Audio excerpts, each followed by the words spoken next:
नमस्कार, आप देख रहे हैं महानगर समाचार। मैं हूं आपके साथ श्वेता।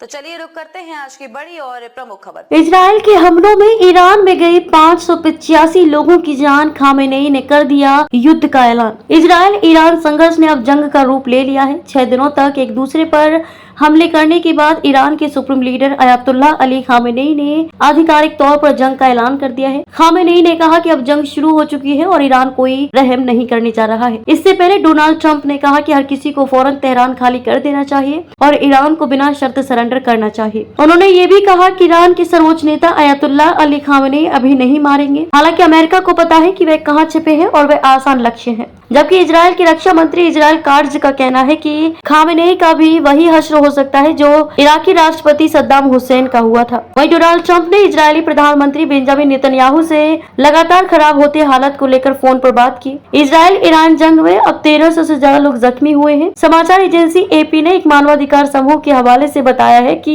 ईरान पर इजरायली हमलों में 585 लोग मारे गए हैं और 1326 अन्य घायल हुए हैं। वहीं इजराइल के 16 से ज्यादा लोगों की मौत हुई है। वहीं रॉयटर्स की रिपोर्ट्स के मुताबिक इजराइल ईरान युद्ध के बीच अमेरिका मध्य पूर्व में लड़ाकू विमान भेज रहा है। 3 अमेरिकी अधिकारियों ने कहा कि अमेरिकी सेना मध्य पूर्व में और अधिक लड़ाकू विमान तैनात कर रही है और अन्य युद्धक विमानों की तैनाती बढ़ा रही है, जिससे इजराइल और ईरान के बीच युद्ध के बीच इस क्षेत्र में अमेरिकी सैन्य बलों को मजबूती मिलेगी। एक अधिकारी ने कहा कि तैनाती में F-16, F-22 और F-35 लड़ाकू विमान शामिल हैं। 2 अधिकारियों ने लड़ाकू विमानों की तैनाती की रक्षात्मक प्रकृति पर जोर दिया, जिनका उपयोग ड्रोन और प्रोजेक्टाइल को मार गिराने के लिए किया गया है। ईरान के रेवोल्यूशनरी गार्ड्स ने तेल अवीव को खाली करने की चेतावनी जारी की है। ईरानी मीडिया आउटलेट्स के अनुसार ईरानी इस्लामिक रेवोल्यूशनरी गार्ड्स कॉर्प्स ने तेल अवीव के एक हिस्से के लिए निकासी अलर्ट जारी किया है। अलर्ट में हिब्रू में एक संदेश है जिसमें तेल अवीव के बाशिंदों को उत्तरी हिस्से से तुरंत खाली करने के लिए कहा गया है।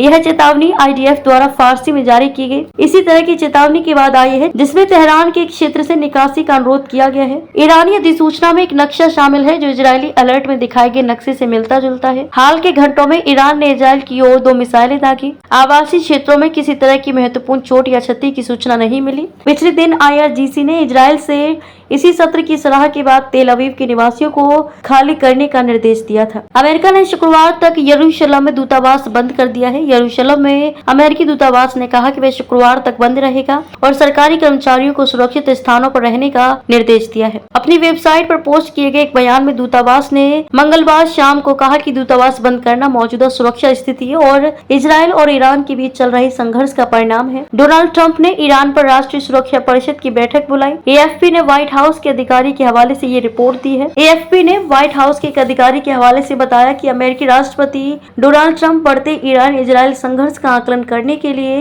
राष्ट्रीय सुरक्षा परिषद की बैठक बुला रही है। उच्च स्तरीय चर्चा ऐसे समय में हो रही है जब ट्रंप ईरान के सर्वोच्च नेता के खिलाफ अपनी बयानबाजी तेज कर रहे हैं, जिससे इस बात की अटकलें तेज हो गई हैं कि क्या अमेरिका सीधे सैन्य हस्तक्षेप पर विचार कर सकता है। खबर के अंत में खबरों में अब तक के लिए बस इतना ही। फिर होगी आपसे मुलाकात ऐसी ही बड़ी किसी खास खबर के साथ। तब तक के लिए नमस्कार और देखते रहिए महानगर समाचार।